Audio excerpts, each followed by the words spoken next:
Your dog remembers the tone of your voice far longer than you remember why you raised it. We often assume they shake things off instantly, but their emotional memory is deeper and more delicate than we admit. Even a quick dismissal or distracted gesture can sink into them like a shadow they carry for the rest of the day. What feels small to us can feel defining to them. In this video, you'll discover the overlooked everyday moments that quietly shape your dog's sense of safety and connection. And if you'd like more gentle insights like these, you're welcome to like the video and subscribe so we can keep learning together. Number 1. Ignoring dogs for technology. Have you ever noticed how your dog's whole body lights up when you walk into the room, only for that light to dim the moment your eyes drop to your phone instead of them?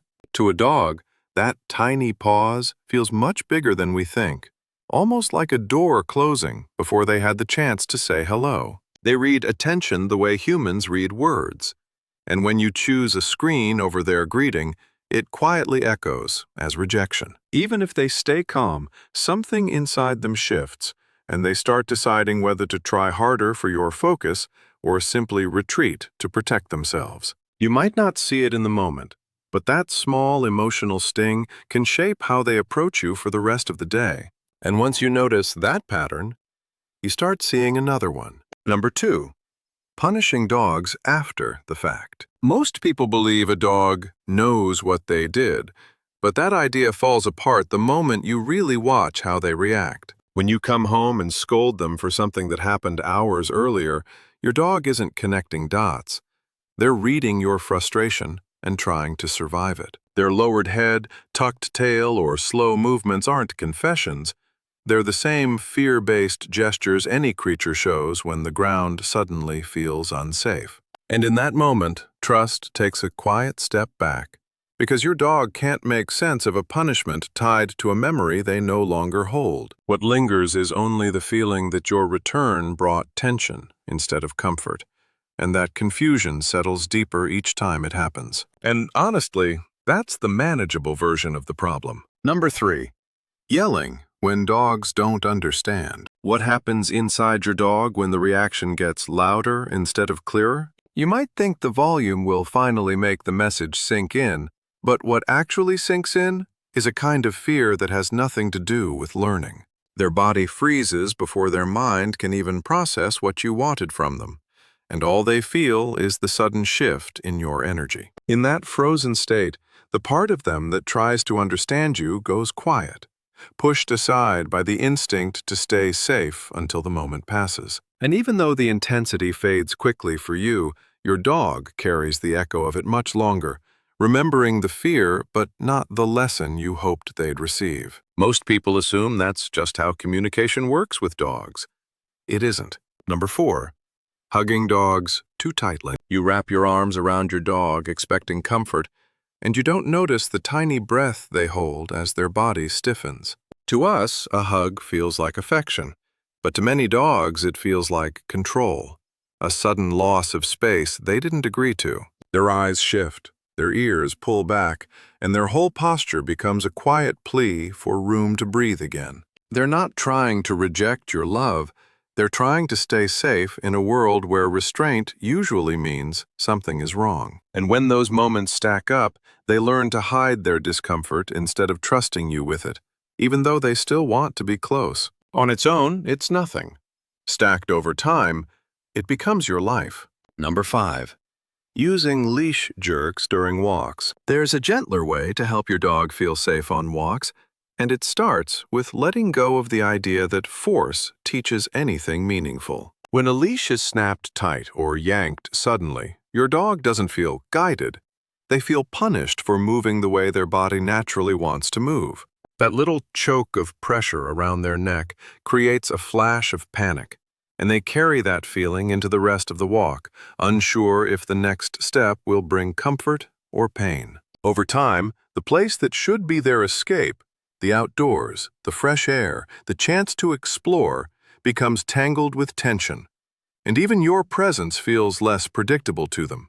And it's heartbreaking how quickly a dog learns to walk with caution instead of curiosity. all because the leash became a source of fear rather than connection. This keeps showing up in different forms. Number 6, preventing dogs from sniffing on walks. You're walking down the street, moving at your usual pace, while your dog pauses for a single deep sniff that you gently tug them away from. To you, it feels like keeping the walk moving, but to your dog, it feels like being pulled out of a world they were finally beginning to understand. Smells are how they read stories, track emotions, and map the environment. And when that chance is taken away, the walk becomes less of an adventure and more of a quiet frustration. They start holding back their curiosity, not because they want to, but because they're learning that their instincts don't fit into your rhythm.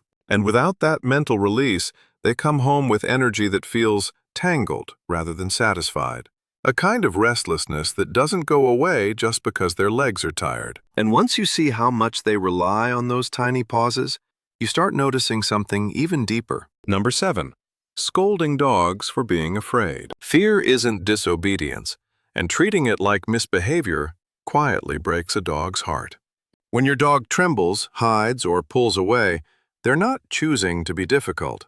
Their body is reacting faster than their mind can calm it. In those moments, your frustration feels like confirmation that the world is even less safe than they thought, and their fear deepens instead of dissolving. They look to you for stability, and when fear is met with anger, their trust shifts, becoming cautious where it once was open. What they need is a steady presence that helps their nervous system settle, not another wave of intensity they can't predict. And look, you can ignore that if you want.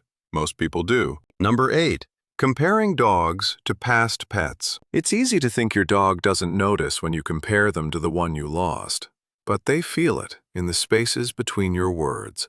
Your tone softens in a different way, or your shoulders drop with a kind of longing that doesn't belong to them, and they sense they've fallen short without knowing why. Dogs read emotion more than language, so even a sigh can sound like disappointment, and that feeling settles into them like a quiet weight. Over time, they start approaching you more carefully, unsure if the version of themselves they offer is the one you were hoping to see. What they crave is the comfort of being accepted as they are, not as a shadow of someone who came before. And that sounds comforting. It's also where things usually go wrong. Number 9, forcing social interactions and misreading boundaries. It might look harmless to nudge your dog toward someone new, but that tiny push can echo louder in their world than you think. The truth is, many dogs speak their discomfort in soft signals most people never notice until the moment has already gone too far. A slight turn of the head, a subtle lean back, a quiet pause.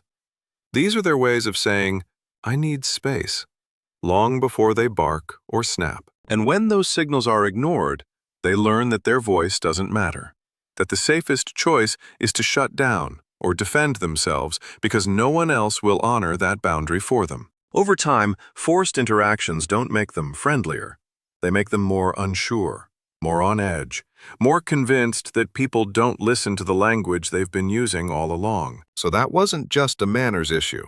It was something else entirely. Number 10, leaving dogs alone for long periods. You might think your dog gets used to long stretches alone, but their heart doesn't adapt the way you hope. At first, they wait by the door, believing you'll return soon, and then that hope slowly turns into a kind of quiet distress that settles into their routine. They don't know how to fill the hours, so their mind loops through the same uneasy patterns, pacing, dozing lightly, listening for sounds that never lead to you. Over time, that loneliness shapes them from the inside, making them clingier when you're home or more withdrawn when they realize comfort isn't predictable. It isn't about independence or toughness for them.